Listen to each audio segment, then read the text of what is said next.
YouTube நண்பர்கள் அனைவருக்கும் வணக்கங்க. நம்ம இன்னைக்கு என்ன பார்க்க போறோம் அப்படின்னாக்கா, சளி, இருமல், அப்புறம் நெஞ்சில் உறைஞ்சிருக்கிற சளிக்கான மருந்து பார்க்க போறோம். கசாயம்.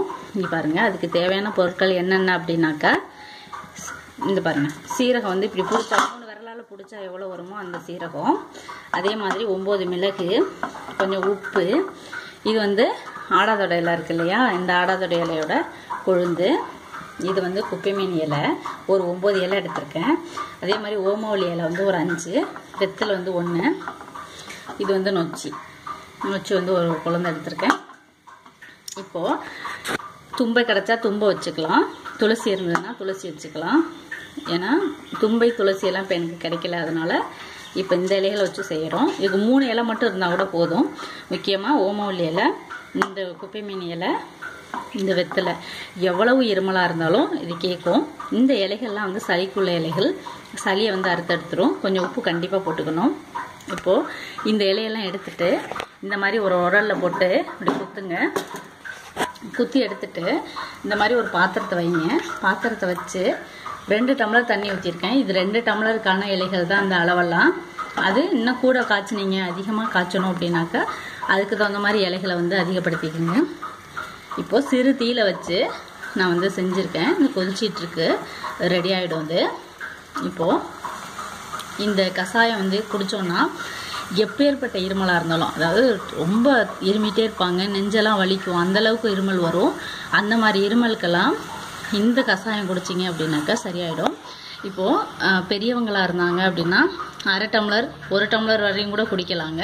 அதே சின்ன குழந்தைங்களா இருந்துச்சுன்னா 1.5 வயசுக்கு மேற்பட்ட குழந்தைங்களுக்கெல்லாம் இது கொடுக்கலாம் கண்டிப்பாக.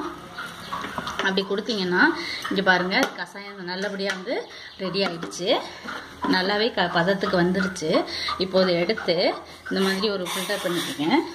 வடிகட்டி வச்சிட்டிங்கன்னா அவ்வளோதான், ஊற்றிடுச்சு. எனக்கு கரெக்டாக 1 டம்ளர் அளவுக்கு வந்துடுச்சு பாருங்கள். 1 டம்ளர் கஷாயம் வந்துடுச்சு. இப்போ இந்த கஷாயத்தை குழந்தைகளுக்கு அப்படின்னா 1.5 வயசு குழந்தைகள் மேலே தான் கொடுக்கணும். அவங்களுக்கு கொடுக்கும்போது ஒரு 10 ml மூடி இருக்குல்ல, அந்த ஒரு மூடி கொடுக்கலாம். பெரிய குழந்தைங்களா இருந்தால் 1/2 டம்ளர் வரைக்கும் கொடுக்கலாம். 4 வயசுக்கு மேற்பட்ட குழந்தைங்களா இருந்தால் 1/2 டம்ளர் கூட கொடுக்கலாம். ஏன்னா அந்த இருமலை பொறுத்து கேட்கும். 1.5 வயசு குழந்தையா இருந்தால் கண்டிப்பாக 10 ml கொடுக்கலாம். அதுக்கு மேற்பட்ட குழந்தையா இருந்தால் அளவு வந்து அதிகப்படுத்திக்கங்க, உங்கள் குழந்தைக்கு தகுந்த மாதிரி. ஆனால் இது வந்து எல்லாருமே குடிக்கலாம், எல்லா வயதினருமே குடிக்கலாம். கர்ப்பிணி பெண்கள் மட்டும் இது வந்து பயன்படுத்த வேண்டாம். ஏன்னா இதில் மிளகு, இந்த வெத்தலையெல்லாம் போடுறதுனால அது அவங்களுக்கு மட்டும் நல்லதில்லை. இங்கே பாருங்கள், இந்த ஓமவல்லி இலை வந்து சும்மாவே வந்து நம்ம சாப்பிட்லாம். சாப்பிட்டோன்னா வந்து சளி அறுத்தெடுத்துரும். இப்போது இது ஒரு மெத்தடு. ஆனால் அடுத்தது இன்னொரு டைப் என்ன செய்யலாம் அப்படின்னாக்கா, இந்த எல்லா இலையுமே வந்து இந்த மாதிரி இதில் குத்தி எடுத்துட்டு இது எல்லாத்தையுமே புழிஞ்சு, ஒரு வெள்ளை துணி, இந்த மாதிரி ஒரு காட்டன் துணி எடுத்துட்டு புழிஞ்சு எடுத்தீங்கன்னா ஒரு கொஞ்சம் தான் வந்து தண்ணியாக அப்படி கிடைக்கும், அதோட சாறு கிடைக்கும். அப்படி சாறு கிடைச்சிச்சு அப்படின்னாக்க அந்த சாறு நேராக கொடுத்துடக்கூடாது. பிள்ளைங்களுக்கு கொடுக்கும்போது ஒரு இரும்பு கம்பி எடுத்துக்கோங்க, இல்லைன்னா இந்த மாதிரி கற்கருவா அந்த மாதிரியெல்லாம் இருக்கும், இரும்பு கம்பி எடுத்துக்கோங்க. கம்பி எடுத்துட்டு எங்கள் ஊர்ல எல்லாம் இந்த அருவாள் வச்சு அதை தான் சூடு பண்ணுவாங்க, அடுப்பில் சூடு பண்ணி அதை வந்து இப்போ இந்த டம்ளர் இது இருக்குன்னா, இது புளிஞ்சு சாறு எடுத்துருக்கோன்னா இதில் அப்படி வச்சுருவாங்க, சுடுன்னு சத்தம் கேட்கும். அந்த மாதிரி இருக்கும்போது இந்த பிள்ளைங்களுக்கு 10 சொட்டு வரைக்கும் கொடுக்கலாம். அப்புறம் பெரியவங்களாக இருந்தால் நிறையா சாப்பிட்டுக்கலாம்.